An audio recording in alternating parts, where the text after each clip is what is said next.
Well, hello and welcome to Fire Away, our monthly Q&A show focused on the employment law issues that are important to you. My name is Stuart Rudner. I'm an employment lawyer and mediator and also the host of Fire Away. We broadcast every month. In fact, it's the third Tuesday of the month. And of course, you can see all past episodes on our Facebook page as well as on YouTube. And as a reminder, if you like the show, subscribe to our YouTube channel, like our Facebook page, and then you'll get notifications about upcoming shows, as well as other events and information in the employment law world. So today, for our third episode of Fire Away, I'm joined by Claire Pressman. Claire is the principal of References and More Services, and Claire and I will be talking about reference checks in the modern workplace, how they're relevant, how to do them, and what you can do to make sure that they're used effectively without getting yourself into trouble. I'll remind everyone that if you have any questions, we'd be happy to answer them. So please post them either as a comment on Facebook or by tweeting to @RudnerLaw. So Claire, hello, and thanks very much for joining me on Fire Away. Hi, Stuart. Thank you for having me. I'm very excited to be here. Very excited to have you here, and as we'll hear a little bit more about this later, but this is the second time I've had the pleasure of interviewing you. The last time was 8 years ago now. Welcome back. Thank you. So we're going to talk about references, and I'll start with a very general question. It's 2018. I've had people say to me that references don't really matter. Letters of references are irrelevant. As someone who deals with them day in and day out, what do you think is the relevance of references in the modern workplace? You know, in my opinion, references is as relevant today as they always were. It's the final step in the recruitment process, and it's one that's missed and skipped way too often. If you're hiring and had the opportunity to find out learn how your candidate has performed in the past, how they might react to a crisis situation or conflict, how they work in a team, wouldn't you want to do that? Absolutely, I would. So on that note, how can employers ensure they're getting the best information when they do a reference check? Good question. First of all, you have to start off with the signed authorization form. But what you should be doing is you should be asking open-ended questions. You should not be afraid to probe. So for example, we have a grid component on our reference form, on one of our reference forms. So if I were doing a reference for you, for example, and I asked the referee, can you rate on a scale of 1 to 10 Stuart's time management skills? And they said to me 7, where 7 is an above average rating, but there's room for improvements. I might say something like, okay, 7 is an above average, so Stuart does have some good time management skills, but there's room for improvements. How could he get closer to that 10?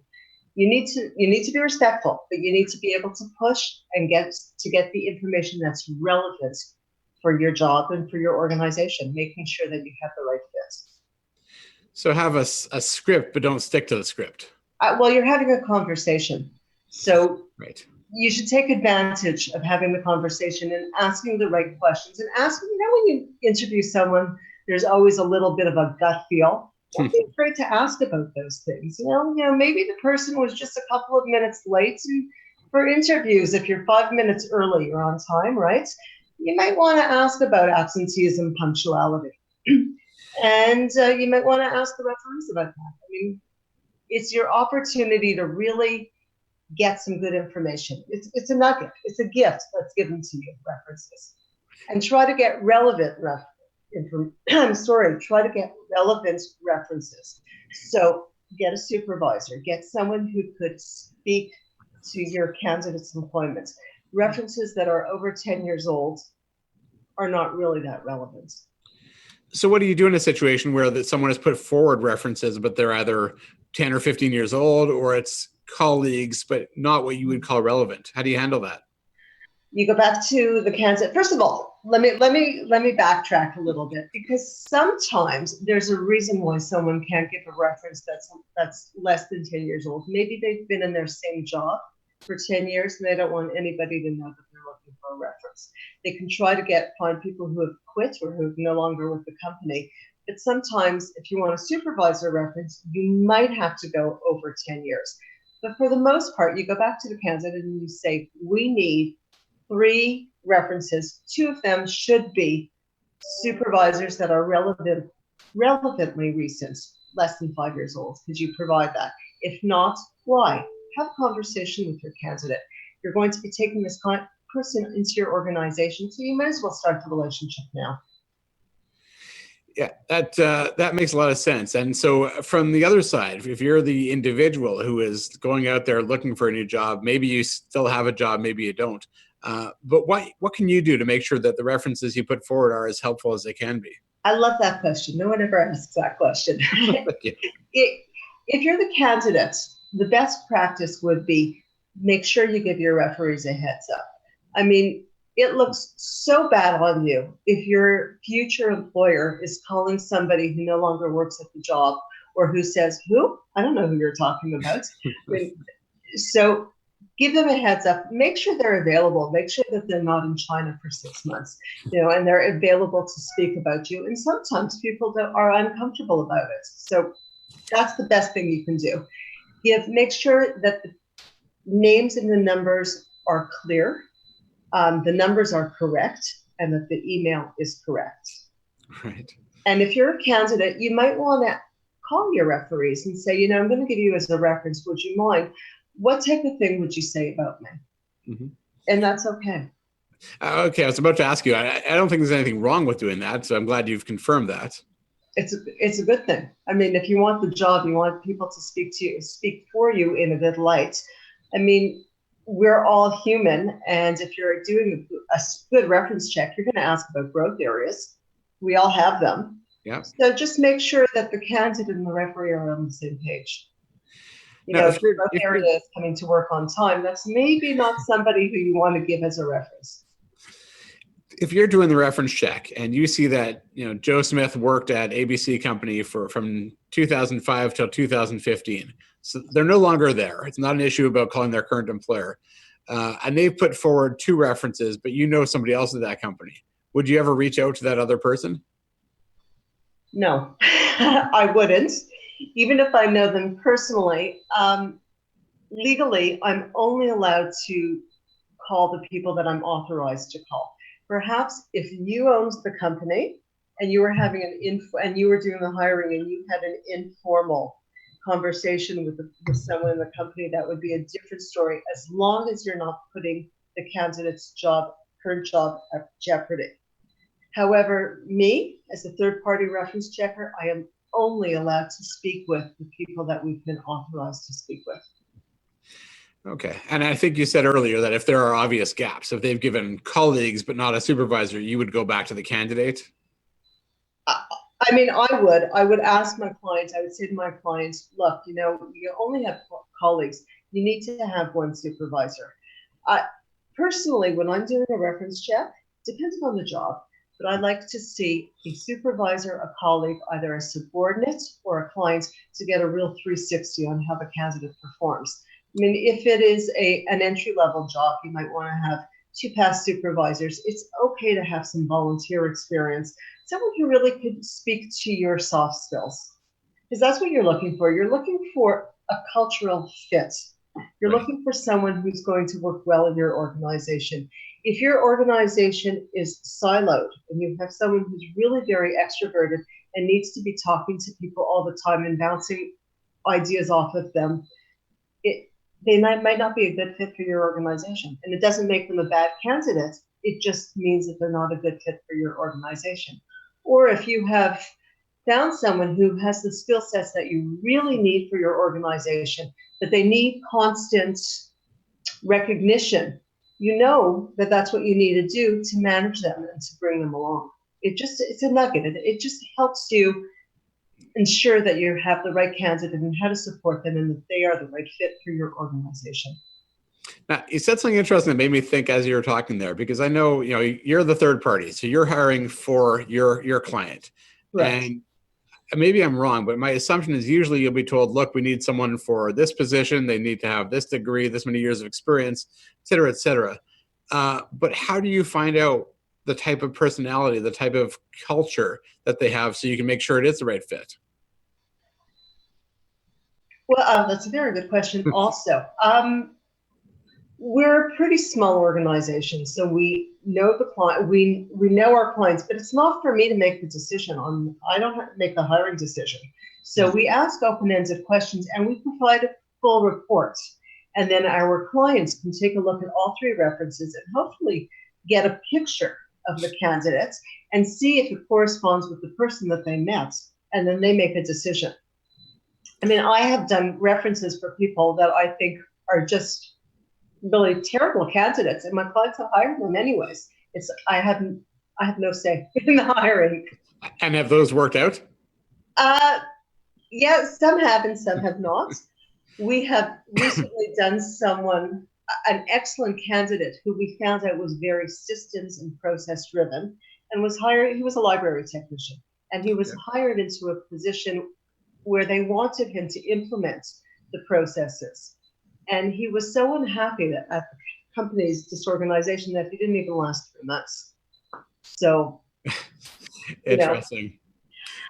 You mentioned degrees. Can we talk about degrees for a minute? Because I find that that's what most people lie about. Oh, yeah. Well, then go ahead. I think a lot of my clients don't check about post-secondary education degrees. It's something that's very easy to verify. And I find that a lot of people will put that down that they have a degree if they're missing a credit. Or if I can tell a story about a candidate, a little bit of an antidote. I had a candidate who said he had an MBA. And we went back to the university. Every university has their own process. We followed the process of the university. We did not hear back from the university. I followed up with the registrar's office. I've been doing this a long time, so I have my contacts at different places. And they said, well, we're going to put you through to Comp Ed.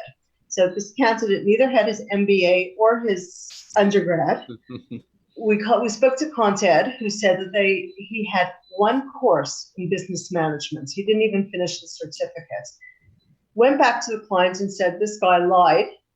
And he said to the client, well, your reference checkers are just a bunch of dinkwads, which is, you know what, it's possible. It's possible that mistakes happen. So I said to the clients, have the candidate scan his degree, and I will go back to the university and I'll ask them to validate it. And that was it. He withdrew his candidacy. So you called his bluff, basically. But it happens all the time. But Yeah. people don't see the need to verify education. Even if you don't need the degree and someone says they have it, you want to make sure that you're hiring someone who's honest. Well, it's a matter of honesty and trust. And it's a great point, and people need to check references. The other thing I've seen happen is that someone said either they have a certain degree or they have a certain experience, and of course the employer doesn't check, and 2 or 3 or 5 years later they find out it wasn't true, and then they call me and they want to fire them. And I mean, I can tell you there have been a couple of cases like this, and essentially what the judges have said is, if it was that important that they had the degree, you should have figured out, before 5 years have gone by, that they didn't have it. And if they were able to work with you without any issue for 2, 3, 5 years, obviously the degree is not that important. So my point is that do the checks, as you said, right away, confirm the references, because otherwise, if you find out later they were lying, it's really not going to make a difference. A lot of employers are quick to jump on this idea of dishonesty in the application process, we're going to fire them, which is fine if you're a week in, but if you're a year or 2 or 5, it doesn't matter at that point. Now, on that note, if you can comment on this, hopefully you can keep it anonymous, what's the most interesting experience you had when checking references? Well, that MBA one was quite interesting. And I have had people say very inappropriate things to me. Because we do our references on the phone, there's an air of anonymity. Mm-hmm. And people seem to feel comfortable to say what they want. And you can only, certain things you just can't put in writing. So I have to call my clients and just tell them about it. There was another story about a gentleman who said that he had a MBA from Ryerson, and we checked. And one of the things that it was a conditional offer, so we had his date of birth, but he provided his student number and his name. Now, his date of birth did not match with his student number. And he had provided his cousin's student number. His cousin had the same name as he did. They had a different middle name. And he didn't, this gentleman, this candidate, never even went to Ryerson. So, did you call him on it? well, it's not for me to speak to the candidate. I Right. did call my clients and say, hey, this is what happens. Yeah, that's I've heard a few stories like that, and I've also heard that you can buy fake degrees and fake references online. Have you ever had that experience where you found out that a reference was fake? I have been able to uncover friends. There's sometimes people will make someone up and say, this is my reference, and it's a friend. Or I've even had a candidate who was her own referee, and she gave a fake name. And then you start asking a lot of open-ended questions, and you're on the phone with someone for like 15 minutes, and things become obvious. I mean, stories unravel. They are not consistent with what's going on the resume. They're not consistent with what they said a minute earlier. So if you pay attention, you can usually figure it out. Yeah. Well, and I think the bottom line is people just got to put the effort and the time into doing the reference checks because you are hiring, and we know the cost of hiring and the cost of replacing a bad hire. So it's critical. So two things I want to do. One is I'll remind everyone if they have questions, please, feel free to post them on Facebook or tweet to at Rudner Law. But also, and I know again, time flies by.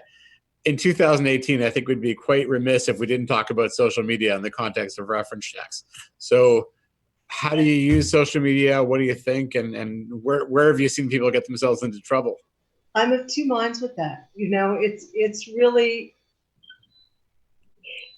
where do you draw the line between privacy and how far can a company check into your personal lives? And then also, I tell my kids' friends, be careful what you post, because once you post something, it's there. Mm-hmm. You're also, as an employer, there's just so many things to be aware of. As an employer, and you're checking social media, you might come across something that you don't necessarily need to know about your candidate. And if you don't hire them, there might be repercussions. Religious views. You don't need to know about that in their workplace. And then you want to tell people, if you're looking for, don't post this stuff. Or just don't post this stuff. So I'm really of two minds. How far can an employer go to not hire someone about their own personal thoughts? Yeah, and you hit one of the. So I was going to say, you hit one of the dangers that I always comment on. In my view, social media, it's public, it's fair game. But you're right, you can stumble upon things that you don't want to know, and primarily because of human rights issues. You don't want to know about their religious views, about their fact they're trying to get pregnant, that they're being treated for cancer, because then you might have the best of intentions, and you might hire somebody else because they're the best candidate.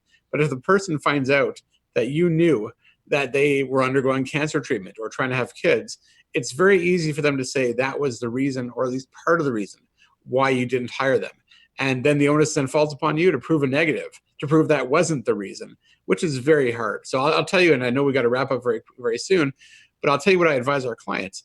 Have the social media checks done, but have it done by a third party like yourself, and you can then filter out all the irrelevant information, and you give them a report which comments on anything that's relevant to the job or to their fit. But you don't tell them anything about religion, cancer, children, family, et cetera, et cetera. So if they're ever cross-examined, they can quite honestly say they had no idea.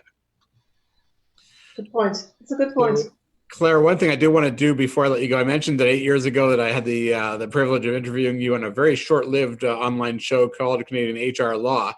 And we were talking, of course, about references. And I asked you about what I said was at the time a growing concern about the increasing prevalence of no references policies. So I think, Rob, you can play that clip from 8 years ago, and then I'll see if your answer's changed at all. Okay. And I've spoken and written quite a bit on why I don't think that's a good policy in most cases. But what do you as a reference checker do when you come up against that? It's very common, first of all, and it's a very big frustration because most organizations want to get references for their own candidates or incoming employees. But really, the onus is on the candidate. They should be aware of the company that has a no reference policy. By the way, I don't think either you or I have aged a bit in 8 years. We just look marvelous, don't we? Absolutely. We've known each other for a long time, Stuart. In terms of the no reference policy, I have to tell you that my thought remains the same. More and more companies have a no reference policy. They want references for their candidates. They don't want to give references. We try to get around it. We will ask the referees if they will give us personal reference. We'll call them on their own personal time. We'll call them after hours if need be. Sometimes they will tell us that they can't proceed. They don't want, it's company policy and they can't proceed. And I'll say, okay, before I let you go, will you just tell me, would you rehire the candidates? If they answer yes, it's usually positive. If they answer no, it might be a flag. Not necessarily, but it might be a flag. Look, you have to look at the whole picture. You have to look at other references. Yeah, it makes good sense. And I'm going to come back to this topic when I get to Fire Away in a couple of minutes. But Claire, let me thank you for coming on to Fire Away. I really appreciate it. Your insight 8 years later was more interesting to me because things have changed, but most things really haven't, despite the fact that technology has evolved. So thank you. And please remind everyone how they can get in touch with you if they'd like to talk to you. Thanks so much for having me. This has been a lot of fun. You can reach me at Claire, CLAIRE, at References and More Services, info at References and More Services. Check out our website at www.referencesandmoreservices. And thank you. It's been great. Great. Thanks again. Okay. All right. And again, feel free to reach out to Claire if you ever need assistance with references and more, as her company is. And now I guess I get the chance to fire away myself.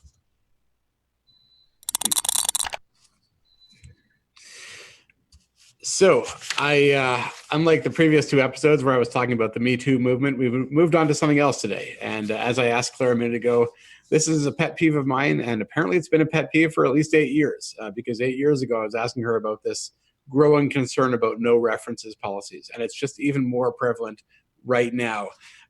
It's a pet peeve because, and especially when I'm working on a file, and either I'm working for the employer or the employee, and we're trying to reach some sort of resolution, and in some cases, the refusal to provide a reference becomes an impediment to settlement.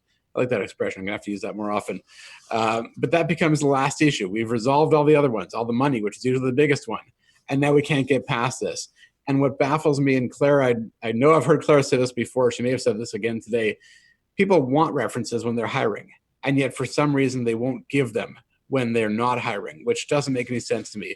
And what I will say is this. The whole no references policy as a blanket policy doesn't make any sense to me. There are certainly situations where you're not going to want to give a reference, and that's fine.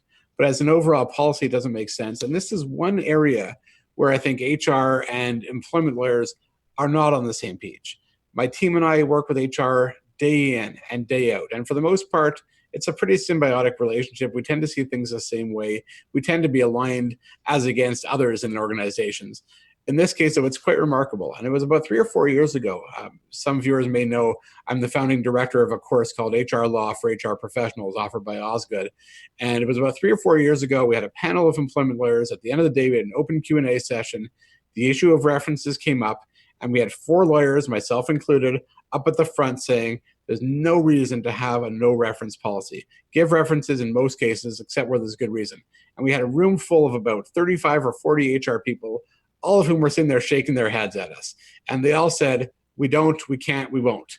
And it just seems to be getting worse and worse in terms of this disconnect. So I'll say this. I had a couple of points I wanted to make, and I just don't want to forget any of them. First of all, from a practical perspective, as I said, everybody wants a reference when they're hiring. So why would you not give them? Second of all, if you're talking about a situation where someone's been in your company for 20 years, and they're let go because of a downsizing or restructuring, nothing to do with them personally, no fault of their own, why would you not give them a reference to help them find new work? So that's the practical aspect and perhaps the ethical aspect. From a legal aspect, there is no reason for this widespread fear that we have. I know that a lot of it is driven from the US, where they are far more litigious than we are. I get that. And I understand that when it comes to making negative comments, people are pretty skittish. I can understand why most of us have been brought up to say, if you can't say anything nice, don't say anything at all. We've all been told that. We've all seen the multi-million-dollar defamation claims, again, largely out of the States. So people are scared to make a negative comment. What I can tell you is this. If you make a negative comment in the context of a reference check, if you are honest, if you act in good faith, you will not be exposed to liability. And this has been the case for many, many years. And there was a decision out of the Ontario courts last year which confirmed it. The case was Papp and Stokes, where a reference check was done and the responding employer gave a negative reference and they were sued for defamation.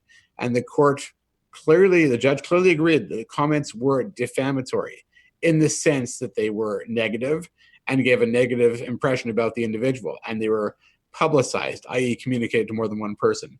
But in their defense, what the employer said was A, it was true, and B, because we were giving a reference, we have a qualified privilege. And what that means is that as long as you're acting honestly and in good faith, you will not have or not be found to be liable for the comments you make. And no liability was found in that case, which I think is really important. A lot of people assume that they cannot say anything negative in today's day and age. That's not the case. But be honest about it. Don't stretch the truth. Don't make things up. And I've seen this happen where somebody was fired for a breach of a policy and they applied for another job and the potential employer called the former employer to find out what happened. And the former employer, for reasons only they will be aware of, lied and said that they engaged in theft. So, of course, the person wasn't hired. Don't do that. Be honest, act in good faith, but also tell the truth. There's no reason not to. So that's for a negative reference. What I really want to talk about is positive references, because let's keep it in perspective. The vast majority of terminations in Canada are without cause. They're often restructuring, reorganization, downsizing. It's not because of the person, it's because of external factors. And yet employers have this policy where they will not give references. They will only give a confirmation of employment, the name, rank, and serial number, as I often call it. No good reason. And I've asked countless people, why? Why would you be scared? And the explanation I've been given, and I'm happy if anybody else has a better one, feel free to email me or send to me in any of the ways we've talked about. But the explanation I've been given is that they're scared that if they give a positive reference and the potential employer relies upon that, hires the individual, and the individual turns out to be a dud or even worse, engages in theft or other misconduct, that employer is going to turn around and sue them for misrepresentation. So I can tell you, when this was first explained to me about 5 or 6 years ago now, I had a student do the research. There was not one successful claim on that basis in Canada. I admit I haven't done the research lately, but I'd be shocked if there has been one since then. There is no reason to be concerned that you'll be sued successfully for a positive references. So keep that in mind. Keep in mind that when you're hiring, you want the references, so you should be giving them. And keep in mind one other thing too. You have a motivation as the former employer to help your former employee find new work. As most people will know, people who have lost their job have a duty to mitigate their damages, i.e. make reasonable efforts to find new work. If they find new work, their entitlement to severance is going to be reduced. So you have an opportunity here to cut your severance costs, help them find new work, give them references, consider outplacement counseling. And also, when you're going to give the severance package, consider a package that is based upon salary and benefit continuance with a clawback. A clawback is if they find new work, their entitlement is reduced or eliminated altogether. Now you've got all the motivation you need to help them find new work. So I'll really encourage everyone, reconsider the no references policy, scrap the policy, and just take every situation on its own individual merits. If there's a good reason not to give references, so be it. But in the vast majority of cases, there won't be a good reason. So there's my 2 cents worth. You got it here for free today. Thank you very much, everyone, for tuning in. Thank you again to Claire for being our third guest on Fire Away. And just a few closing comments before we wrap up. First of all, if you have any questions or any suggestions for future topics, tweet them to @RudnerLaw or post them on our Facebook page or on YouTube. Next month, we'll be broadcasting on May 15th, again at 12:30. We'll be talking about Bill 148, which I'm sure should get a lot of attention. And I'm actually quite excited. We have C. Michael Mitchell, one of the two authors of the report which led to Bill 148. He'll be joining us, so it should be a really interesting conversation.